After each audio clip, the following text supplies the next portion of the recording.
मेरो कार्यकालमा हामीले कुल 153वटा मुद्दाहरू चाहिँ दर्ता गरेर अनुसन्धान गऱ्यौँ। त्यसमा 85वटा मुद्दाहरू चाहिँ फर्स्टआउट भइसकेका छन् भने बाँकी 68वटा मुद्दाहरू चाहिँ अहिले अनगोइङ या चलिरहेका मुद्दाहरू छन्। र यी 68वटा मुद्दाहरूमध्ये अहिले हाम्रो अपराधको दृष्टिकोणले कस्तो भन्दाखेरि कुनै मान्छे भिरबाट लड्यो भने पनि हामीले त्यसलाई 2 वर्षसम्म चाहिँ एउटा अनुसन्धान गर्ने दायरामा राख्नुपर्छ। यहाँहरूलाई थाहा छ म्याग्दी जिल्लामा धेरै दुर्घटनाका घटनाहरू हुन्छ। हामीले त्यसलाई जबसम्म त्यो दुर्घटना नै हो भन्ने कम्प्लिट हुँदैन या चाहिँ दुर्घटना हो भन्ने भए पनि त्यसलाई चाहिँ हामीले 2 वर्षको चाहिँ कानुन त त्यसलाई राख्नुपर्ने हुन्छ र मुद्दाको रूपमा दर्ता गर्नुपर्ने भएका कारणले गर्दाखेरि पक्राउ गर्नुपर्ने हकमा चाहिँ हामीले कुल 146 जना 140 पुरुष र 6 जना महिलालाई पक्राउ गर्यौँ र अहिलेसम्म हाम्रो चलिरहेका केसहरूमा फरार भनेका चाहिँ जम्मा 5 जना पुरुषहरू फरार हुनुहुन्छ। उहाँहरूलाई पनि पक्राउ गर्नका लागि चाहिँ हामीहरूले विशेष पहल गरिरहेका छौँ। हजुर यो 5 जना पुरुषहरूमध्ये पनि कस्तो भन्दाखेरि सवारी केस सवारी ज्यानको भने गाडी चलाउँदाखेरि दुर्घटना भयो भने त्यो चलाउने मान्छेलाई पनि एउटा मुद्दाको दायरामा ल्याइन्छ र कस्तो भने उहाँ आफै पनि सिकिस्त रूपमा बिरामी त्यस्तो मान्छेले मानवीय हिसाबले पनि अहिले कस्टडीमा राख्न नसकिने जस्तो खालको केसहरू चाहिँ यस्तोमा छ। त्यसकारण लगभग म चाहिँ के भन्छु भन्दाखेरि हामीले चाहिँ 98-99% चाहिँ प्रतिशत चाहिँ फरारलाई चाहिँ अहिले चलिरहेका मुद्दाका अभियुक्तलाई पक्राउ गरेका छौँ र अधिकांश केसमा जतिखेर घटना भएको छ तत्कालै 1-2 दिनभित्रै हामीले पक्राउ गर्न सफल भएका छौँ। र त्यसबाहेक बाँकी के थियो भने मेरो कार्यकाल आउनुभन्दा अगाडि चाहिँ लगभग 90-95 जना जति चाहिँ फरार हुनुहुन्थ्यो, फरार अपराधीहरू थिए। यो कस्तो भयो भने प्रहरीले चाहिँ अहिले सञ्चालन गरेका गतिविधिहरू मात्र नभएर अब मान्छेले 20 वर्ष अगाडि अपराध गर्ने अनि कुनै ठाउँमा गएर लुकेर बस्ने र एउटा दण्डहीनताको जस्तो अवस्था थियो। हामीले त्यसलाई एउटा विशेष टिम बनाएर नै यसलाई कार्यान्वयन गऱ्यौँ र जसको फलस्वरूप हामीले 26 जना पुरुषहरू र 6 जना महिलाहरूलाई चाहिँ फरारलाई चाहिँ 2 महिनाको अवधिमा चाहिँ पक्राउ गर्न सफल भयौँ। त्यो अपरेसन चलाउँदाखेरि त्यो अपरेसन अब अहिले पनि जारी छ। फेरि हामीले त्यतिकै रोकेका छैनौँ। यसमा कुल 117 वर्ष 5 महिना 5 दिनको कैद फैसला जुन भएको थियो त्यसलाई चाहिँ हामीले असुल उपर गऱ्यौँ। मैले समग्र नेपालको उसँग जोडेर हेर्दाखेरि चाहिँ नेपालभरिको कुल 7.5% यो कैद फैसलाको कार्यान्वयन जिल्ला प्रहरी कार्यालय म्याग्दीले एक्लै गरेको छ र यसमा सँगसँगै जरिवाना 2,40,469 रुपियाँ बराबरको जरिमाना पनि हामीले असुल उपर गरेका छौँ। यसबाहेक चाहिँ अब यहाँहरूलाई थाहा छ हाम्रो जिल्ला चाहिँ विप्लवको गतिविधिको दृष्टिकोणले अहिले जुन प्रतिबन्धित समूह छ यसको गतिविधिका दृष्टिकोणले पनि एकदमै संवेदनशील जिल्ला थियो। मेरो कार्यकालको अवधिमा जिल्ला तहमा रहेका सेक्रेटरी, युवा सङ्घका संयोजक र जनसरकार प्रमुखहरूलाई चाहिँ जुन जनप्रतिनिधिहरूलाई कालो मोसो दल्ने जस्ता र उशृङ्खल र विध्वंसात्मक गतिविधि गर्नेका जुन अभियोगहरू थिए त्यो कुरामा चाहिँ त्यो विषयहरूमा चाहिँ हामीले कानुनी दायरामा कानुनकै परिधिमा ल्याएर चाहिँ हामीले कारबाही अगाडि बढाएको अवस्था थियो र यसमा चाहिँ हामीले मेरो कार्यकालभरि चाहिँ 100वटा मुद्दाहरू चाहिँ विशेष अनुसन्धान गरेर अगाडि बढ्यौँ। अनुसन्धानको क्रममा चाहिँ जुन अनुसन्धान प्रणाली छ हामीले मेरो कार्यकालमा चाहिँ जिल्ला प्रहरी कार्यालय म्याग्दीले नयाँ वैज्ञानिक अनुसन्धान पद्धतिहरू अवलम्बन गर्यो। विशेष गरी कोरोना सङ्क्रमणको बेलामा चाहिँ अभियुक्तहरूलाई प्रत्यक्ष रूपमा सरकारी वकिल कार्यालय अदालतमा लैजान नसकिने अवस्था थियो। हामीले भिडियो कन्फरेन्स सिस्टम चाहिँ स्थापना गऱ्यौँ। अहिले कुनै थुनुवाको चाहिँ म्याद थप गर्नु पऱ्यो भने हामीले भिडियो कन्फरेन्स सिस्टमबाट यहाँबाट अदालतमा हामीले प्रत्यक्ष रूपमा थप्न सक्ने अवस्था छ। त्यो परीक्षा गरेका छौँ। हामीले सँगसँगै चाहिँ पोलिग्राफ टेस्ट अहिले विभिन्न केसहरूमा चाहिँ हामीले पोलिग्राफ टेस्ट भनेको चाहिँ झुटो बोलेको पत्ता लगाउने मेसिन, झुट या साँचो के बोलेको त्यो पत्ता लगाउने मेसिन हो। त्यसलाई चाहिँ बारम्बार चाहिँ हामीले जतिखेर पनि हामी निष्कर्ष उन्मुख हुन सकेनौँ त्यस्तो बेलामा यो वैज्ञानिक अनुसन्धान पद्धतिहरूको अवलम्बन गऱ्यौँ। यो जिल्लामा चाहिँ पहिलोपटक गरिएको हो। त्यस्तै हामीले एक्सपर्ट ओपिनियनहरू अनुसन्धानको क्रममा विभिन्न क्षेत्रका विज्ञहरूलाई समेत रायमा लियौँ। जिल्लामा एउटा जुन विवादित भएको भनौँ न एकदम चर्चामा रहेको केस थियो हाम्रो रौगङ्गाको अनिल कटुवालको केस। त्यो केसमा हामीले उसमा त्रिभुवन विश्वविद्यालयको जुन टिचिङ हस्पिटल छ त्यहाँका एक्सपर्टहरूको एउटा प्यानल नै राखेर हाम्रो होल केसलाई एनालाइसिस गराएर एउटा निष्कर्ष निकाल्न सकेका थियौँ र लगत्तै चाहिँ अरू हामीले चाहिँ सिडिआर एनालाइसिसहरू बिस्तारै चाहिँ सिसिटिभीहरू बढाउने र तिनीहरूको दायरा बढाउने काम पनि भइरहेको छ। अब यसका अलावा चाहिँ अहिले हामीले कम्युनिटी पुलिस पार्टनरसिप प्रोग्रामलाई पनि अब यो कोरोनाको कारणले गर्दाखेरि विद्यालय कार्यक्रमहरू चाहिँ हामीले अपेक्षा गरे अनुसार सञ्चालन हुन सकेन। नत्र मेरो प्रारम्भमै लक्ष्य के थियो भने हरेक माध्यमिक तहका विद्यालयमा प्रहरी नायक परीक्षित आफै पुग्ने प्रमुख जिल्ला अधिकारीसहित पुग्ने भन्ने खालको थियो। त्यो हुन सकेन। त्यसका लागि चाहिँ म चाहिँ अब परिस्थितिवश गर्न नसकेको हो। तर हामीले त्यसलाई केमा डाइभर्ट गऱ्यौँ भने फेरि कोरोना रोकथामका लागि सचेतना फैलाउने कुरामा चाहिँ हामीले यसलाई प्रयोग गऱ्यौँ। र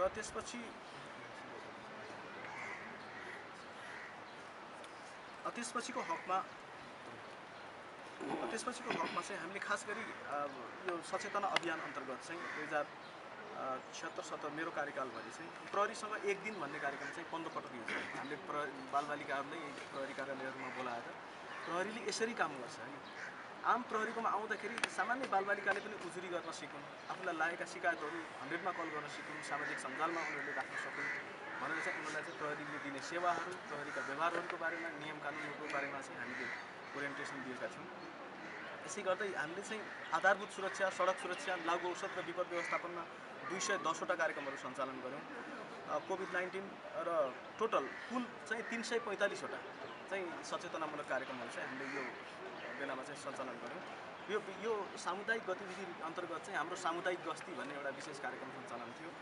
यो अवधिमा हामीले हरेक इकाइबाट दैनिक 2-3वटासम्म गस्तीहरू निकालेर 15,448वटा गस्तीहरू। मान्छेले देख्दाखेरि प्रहरीले के गरेको छ र भन्ने हुन्छ, तर यो चाहिँ एउटा काउन्ट गर्नुपर्ने विषय रहेछ। प्रहरी वास्तवमा कति पटक समुदायमा गयो त, कति समय व्यतीत गर्यो भन्ने कुरा चाहिँ जान्न जरुरी रहेछ।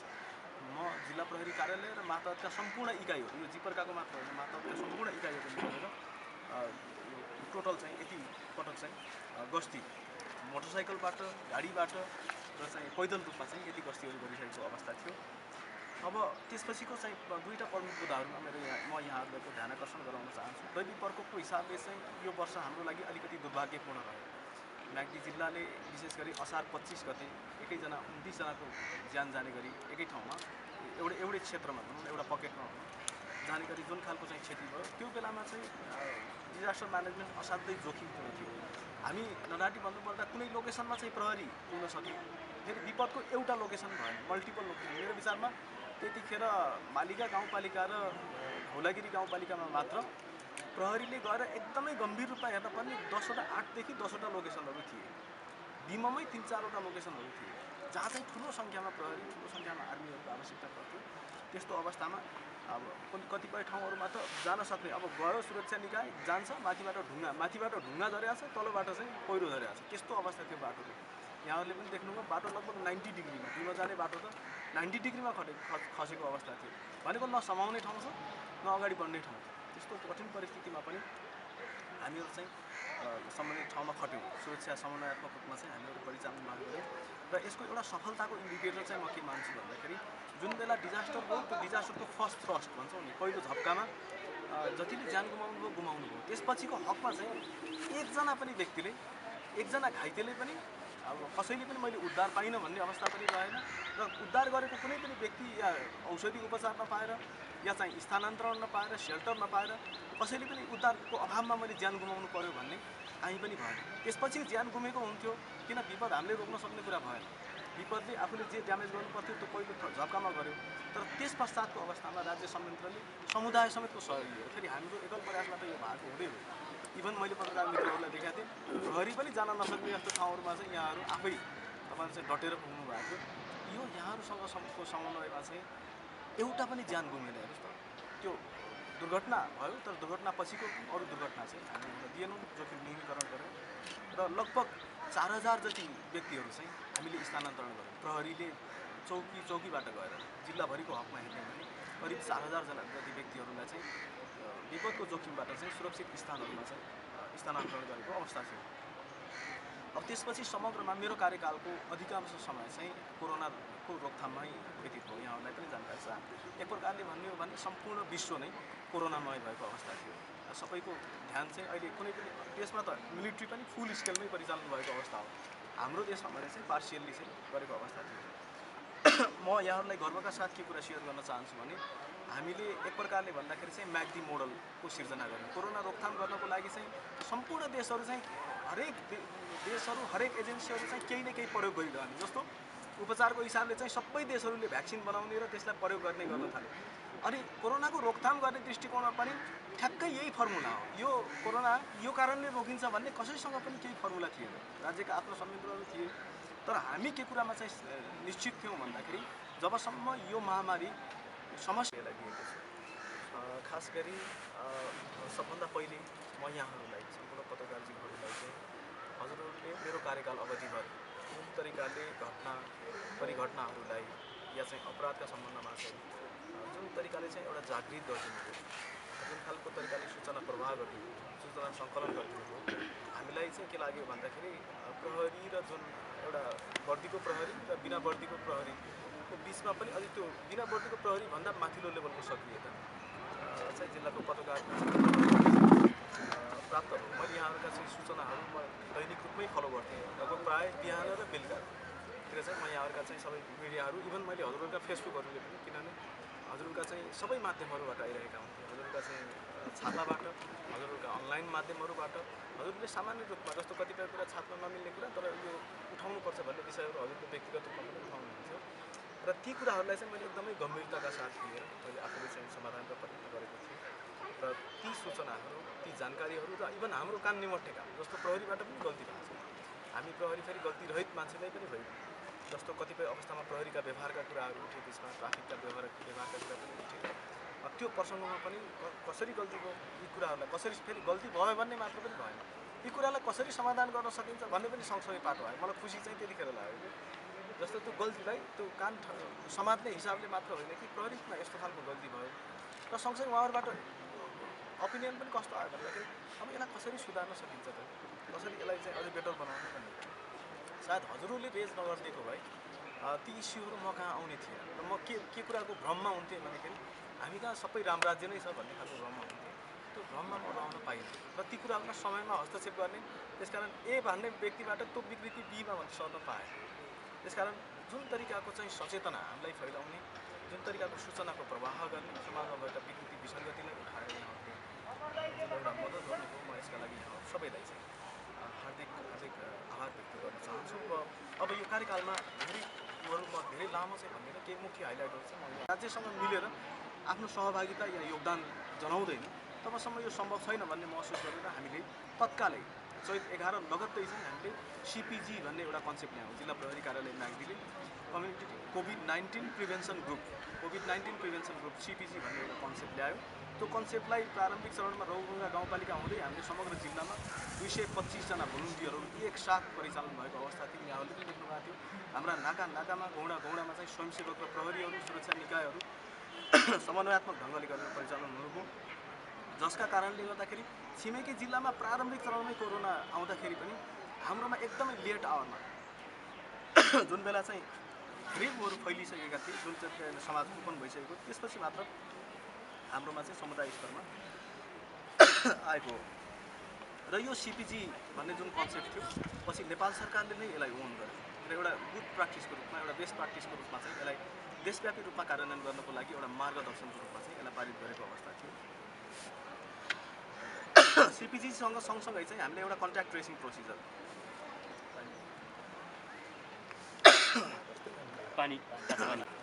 अब त्यसबाट फेरि अरू समाजमा फैलिनु नपाओस् भनेर जान्नको लागि के गर्नु पऱ्यो भनेको मैले यसो विचार गर्दाखेरि चाहिँ कन्ट्याक्ट ट्रेसिङ भनेको त्यो मान्छे को मान्छेको सम्पर्कमा आयो भनेर पत्ता लगाउनु चाहिँ ठुलो कुरा रहेछ। हामीले कन्ट्याक्ट ट्रेसिङ प्रोसिजरको पनि एउटा टेम्प्लेट बनाएर कार्यान्वयन गऱ्यौँ र हामीले जिल्ला प्रहरी कार्यालय म्याग्दीले प्रदेश प्रहरी कार्यालय हुँदै प्रहरी प्रधान कार्यालयमा हामीले यसरी कार्यान्वयन गरेका छौँ भनेर पठाउँदाखेरि हाम्रो गौरवको रूपमा त्यो टेम्प्लेटलाई पनि केही परिमार्जनसहित प्रहरी प्रधान कार्यालयले फेरि राष्ट्रिय रूपमा चाहिँ कार्यान्वयनमा ल्यायो। यसरी राष्ट्रिय नीतिका दुईवटा महत्त्वपूर्ण बुँदाहरूमा चाहिँ हाम्रो चाहिँ कन्ट्रिब्युसन रह्यो। हामीले गरेका अभ्यासहरू चाहिँ एउटा राष्ट्रिय मार्गदर्शनको एउटा सिद्धान्त र यसमा यहाँहरू पनि एउटा छ र लकडाउनलाई रोक्ने कुरा मात्र भएन, रोकथाम गर्ने, मान्छेहरू सवारी साधनहरूको आवागमन गर्ने कुरा सन्दर्भमा चाहिँ हामीले श्रीमान प्रमुख जिल्ला अधिकारीज्यू समेतको ज्यूको चाहिँ निर्देशन र उसमा नेतृत्वमा हामीले छुट्टै यहाँ आइसोलेसन सेन्टर होल्डिङ सेन्टर निर्माण गऱ्यौँ। अब यहाँका मनकारी सामाजिक सङ्घ संस्थाहरूको सहयोगमा अब हामीले अटोमेटिक बुम ब्यारियर सहितको चाहिँ एउटा एकीकृत एउटा चेकपोस्ट बनाएर कार्यान्वयन गऱ्यौँ र यो चाहिँ एकदमै व्यवस्थित तरिकाले गएको अवस्था हो भने सँगसँगै चाहिँ कानुन कार्यान्वयन गर्ने हकमा हामीले लकडाउन उल्लङ्घन गर्ने 63 जना र मास्कहरू नलगाउने, यो जुन सामाजिक दूरीकोलाई त हामीले धेरै गर्न सक्यौँ तर मास्क नलाएर सार्वजनिक स्थलमा मास्क नलगाउने चाहिँ 322 जनालाई नियन्त्रणमा लिएर सङ्क्रामक रोग ऐन 2020 अन्तर्गत हामीले कारबाही चलाएको अवस्था थियो र र यी चाहिँ विषयगत रूपमा दृष्टिकोणले भए र यसका अलावा चाहिँ आन्तरिक व्यवस्थापनलाई पनि हामीले यो बिचमा असहजताका बिचमा पनि हामीले सुधारका प्रयत्नहरू गऱ्यौँ। मेरो प्रारम्भिकदेखि नै मान्यता के थियो भने जबसम्म जवानहरूको ओठमा चाहिँ मुस्कान आउँदैन, जबसम्म जवानहरूले सिपाहीहरूले गर्ने व्यवहार र उनीहरूका चाहिँ सुविधाहरूमा भनौँ न एउटा सहजता आउँदैन, तबसम्म चाहिँ प्रहरीले गर्ने कार्य सम्पादनको स्तरलाई माथि उठाउन सकिँदैन भन्ने थियो। म आउँदाखेरिको अवस्थामा जुन अवस्थामा थियो मेस, अहिले म प्रहरी नायब उपरीक्षकले प्रयोग गर्ने मेसभन्दा उच्च स्तरको मेस चाहिँ हामीले प्रहरी जवानहरूको लागि केन्द्रीकृत गरेका छौँ। किनभने ठुलो सङ्ख्या भनेकै त्यही हो। र अहिले हामी कहाँ त्यहाँ फिल्टर मेसिन र तातो पानी चिसो पानी आउने मेसिन सहित चाहिँ टेलिभिजन सहितको चाहिँ एकदमै राम्रो सुविधायुक्त चाहिँ मेस हामीले स्थापना गरेका छौँ। मलाई लाग्छ देशभरमा चाहिँ जवानहरूको चाहिँ एउटा नमुना मेसको रूपमा चाहिँ हामीले यसलाई विकास गर्न सक्यौँ। र यसका अलावा चाहिँ आजैको मितिमा चाहिँ हामीहरूले यो नागरिक सहायता कक्ष, मलाई पहिलेदेखि खट्केको विषय चाहिँ नागरिक सहायता कक्ष, अपाङ्गहरू आउन सक्नुहुन्छ, कहिलेकाहीँ महिलाहरू हुनुहुन्छ, बालबालिका हुनुहुन्छ, उहाँहरूले प्रहरीको गेटबाट छिर्ने बित्तिकै म कहाँ जानुपर्ने हो, कस्तो सेवा लिनुपर्ने हो भन्ने कुरादेखि लिएर उहाँहरू फर्केर जाँदा उहाँले अपेक्षा गरे अनुसारको सेवा प्राप्त गर्नुभयो कि भएन भनेर त्यो सम्बोधन गर्ने मेकानिजम आवश्यकता थियो। त्यो लामो समयदेखि पेन्डिङ रहेको आयोजना आज म जाँदाखेरिको अवस्थामा चाहिँ आज सम्पन्न गरेर जाने क्रममा छु। यसै गर्दै चाहिँ अर्को महत्त्वपूर्ण भनेको चाहिँ कम्प्युटर ल्याबको स्थापना रह्यो। मैले सम्पूर्ण मेरा कर्मचारीलाई के कुरामा चाहिँ गरेँ भने अहिले भनेको चाहिँ प्रविधिको युग हो। अहिले प्रहरी जवान होस्, प्रहरी हवलदार होस्, उनीहरू भनेको चाहिँ म प्रहरी जवान हो भनेर खुम्चिएर बस्ने अवस्था छैन। जिल्ला प्रहरी कार्यालय र अन्तर्गतमा काम गर्ने सम्पूर्ण प्रहरी कर्मचारीहरू कम्प्युटर सिपले दक्ष हुन् भन्ने हिसाबले हामीले कम्प्युटर ल्याब स्थापना गऱ्यौँ। नयाँ कम्प्युटरहरू किनेर अहिले औसतमा चाहिँ 20 जनाको दरले चाहिँ कम्प्युटर तालिम चलिरहेको छ। मेरो कार्यकालमा त यो सम्भव थिएन, तर मलाई के लाग्छ भने अब आउने डिएसपी साहबको कार्यकालभरि यो तरिकाले गयो भने जिल्लाभरका सम्पूर्ण प्रहरी कर्मचारीहरू कम्प्युटर सिपले दक्ष हुनेछन्। किन भन्दाखेरि नेपालको परिस्थितिमा चाहिँ रिटायरमेन्ट पछिको लाइफ पनि एउटा महत्त्वपूर्ण पार्ट हो जस्तो लाग्छ। आज प्रविधियुक्त होइन, प्रविधिका कुराहरूमा चाहिँ उहाँहरूले लाग्छ र प्रविधिका कुराहरू भनौँ न उहाँ प्रविधियुक्त हुनुभयो भने रिटायरमेन्ट पछिको लाइफ पनि उहाँहरूको चाहिँ एकदम सुखद र सहज हुन्छ भन्ने चाहिँ मेरो अपेक्षा हो।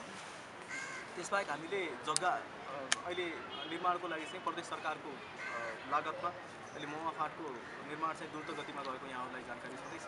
र मेरो कार्यकालमा थप भनेको चाहिँ मुना प्रहरी चौकीलाई उच्च प्राथमिकतामा राखेँ। एकदमै दूरदराजमा रहेको यो स्थानलाई उच्च प्राथमिकतामा राखेर मैले अस्तिको फिडब्याकमा प्रदेशबाट सोधपुछ हुँदाखेरि पनि मुना प्रहरी चौकीलाई चाहिँ पहिलो प्राथमिकतामा राख्नुपर्छ अब आगामी बजेटमा भन्ने भनिसकेको छु। र त्यहाँबाट पनि हामीले जग्गाको लगभग एउटा खाका आइसकेको छ। त्यो एउटा औपचारिक रूपमा पुरा हुन बाँकी छ।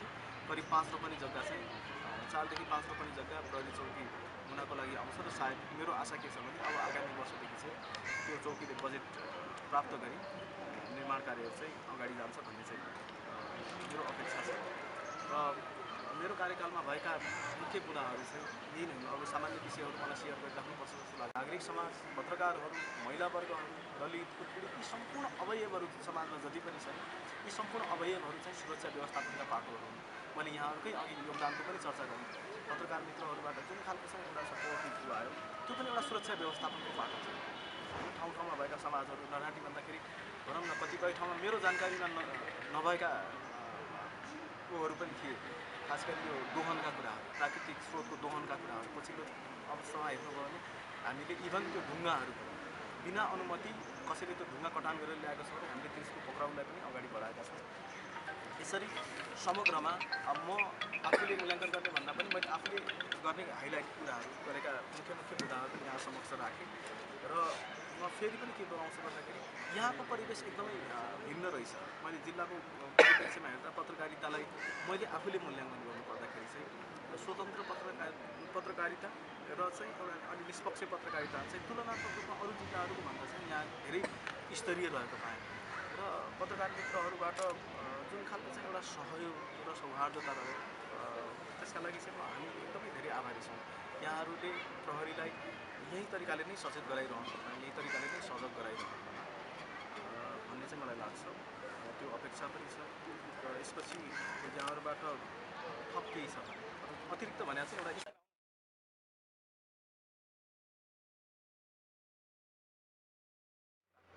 काम गरेँ।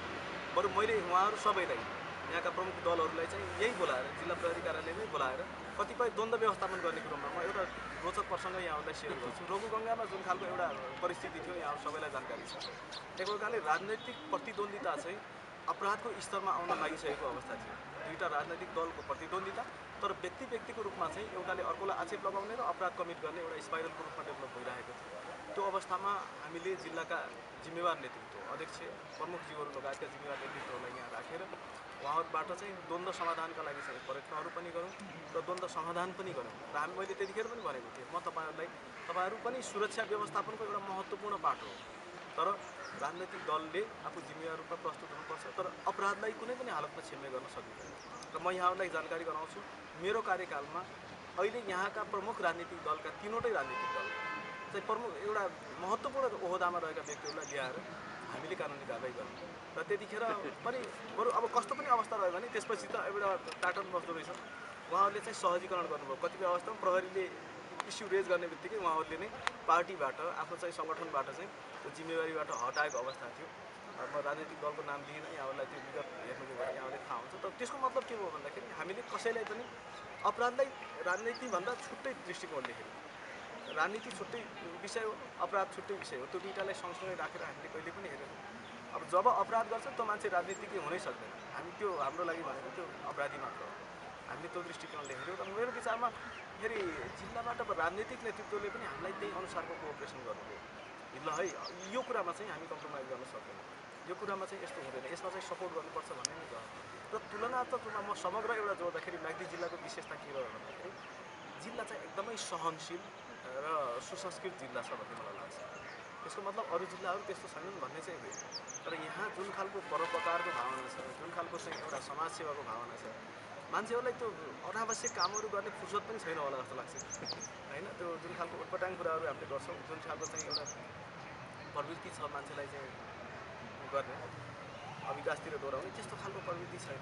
अब पत्रकार मित्रहरू हुनुहुन्छ, पत्रकारसित सँगसँगै समाजसेवा पनि बढाइरहनु भएको छ, अरू काम पनि गर्नुभएको छ, उद्धारमा पनि लाग्नु भएको छ।